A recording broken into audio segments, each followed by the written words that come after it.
Hello, Christian. I invited you here because I wanted to get your take and what it would mean to be, what it means to for you this idea of Latin free jazz as opposed to just Latin jazz or as opposed to just free jazz. Why why are you comfortable or uncomfortable with this title? That's a really good question. At first, when you asked me to perform, I wondered about it, because sometimes you don't want to, as a Latin American person or as a Latino person, it's in a way you don't want to perform to some stereotype of yourself. Right. But at the same time, it's such a great opportunity because to me, Latin free jazz means sort of perhaps a generation or two even removed, but linked to what used to be called Latin jazz, which is specifically like Afro-Cuban, Afro-Puerto Rican, Afro-Dominican music in New York, Cuba, Puerto Rico, and a deservedly rich tradition. But it doesn't necessarily cover the whole Latin American experience. Colombians, Chileans, I'm from Chile originally, grew up in the United States, the Afro-Peruvian music, Afro-Bolivian, so many other kinds of music in Latin America, if we're talking about sort of the reference being linguistic as being Spanish, really. So for me, free jazz, in a sense, speaks to more to my Latino sense than my Latin American sense, because having grown up in the United States and also having training in Latin American music specifically, there are certain ways to perform a lot of Latin American music that are very specific and very cool. But free jazz seems to require more individualism in a sense, because you're trying to break forms or trying to, in an individualistic way, trying to contribute to forms, to open structures. And so that's different than playing in a traditional setting, in Afro-Cuban music or an Afro-Puerto Rican setting.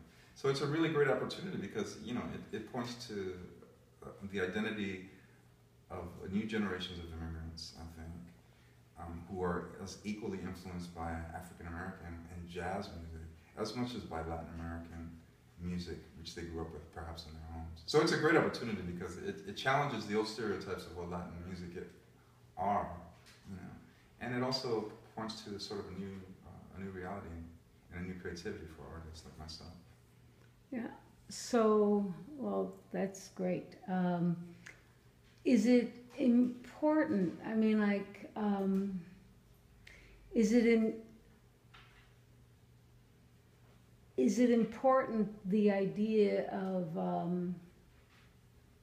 what is the struggle as being as being a Latino in America? What is that? How does that struggle play out for you? Well, it's such a large question. I'm gonna talk about the music part of it. Yeah. I think you tend to get stereotyped into what kinds of things you can play and what kinds of things you represent. People expect you to play signifiers of Latin music, like have specific sounds that are related to Latin music, or those are not things that are asked of American musicians so much, but they are asked of people from other countries, right? And so I think that's a challenge. I think what's interesting, and we face this at INTAR, the Latino theater where I'm composer in residence too, I think one of the ways that we're looking at it is what are Latin American artists or Latino artists or artists who consider themselves Hispanic or whatever it is, what are they actually doing? What are they making? That's more interesting to us than a particular sound or a particular even ideology about art and music.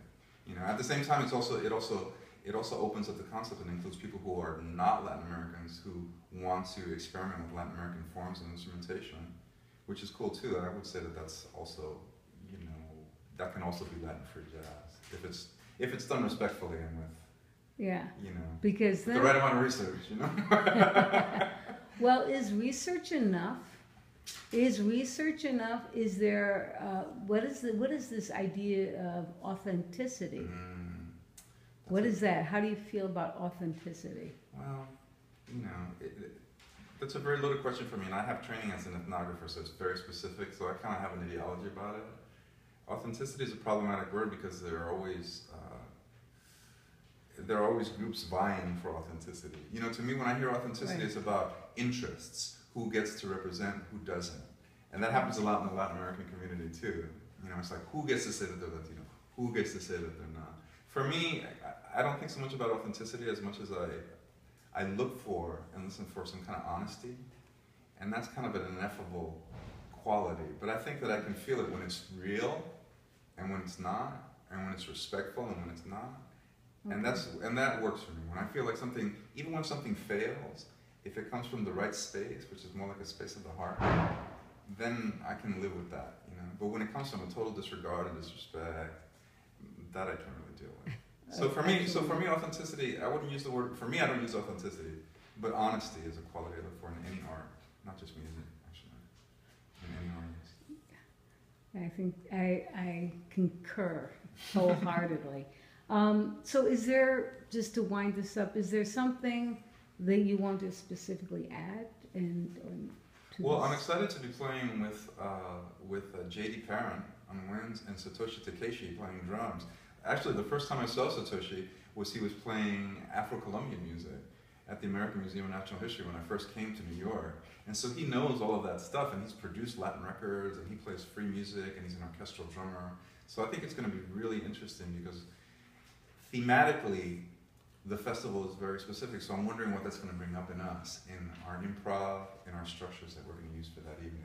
I think it's going to be interesting. I'm really looking forward to it. Well, me too. Thank you so much You're for welcome. coming, and I look forward to the performance. Yeah, I can't wait. Okay.